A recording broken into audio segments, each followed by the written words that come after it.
Good morning. This is Dan. Say hello, Dan. Hiya. Dan's really good. He does all the clever stuff with the electricity.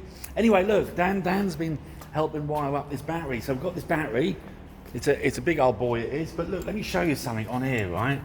It's got all this clever, tricky stuff. But on this little screen, it shows you how much energy is being used at the moment. Now, at the moment, it's only 303 watts, and it's all coming from the battery. So the battery's inverting. And the battery's at 73%. Nice and easy to read that, isn't it? Up until yesterday, a generator would have had to been banging out a minimum of 11 kilowatts just to run, or just to use the 300 watts that this place is using at the moment, just for a little bit of ventilation. So we're saving gallons and gallons and gallons of diesel. That means less likely to send kids to war in the Middle East for more oil. That means penguins can stay where they should be and not floating down the river and spreading their guano all over the bloody fields of Norfolk.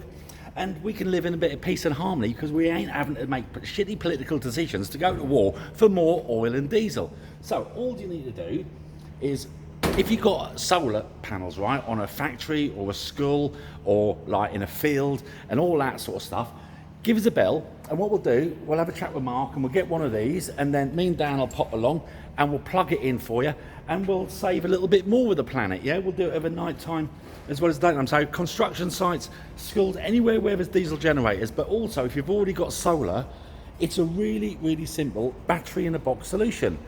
You know where we are.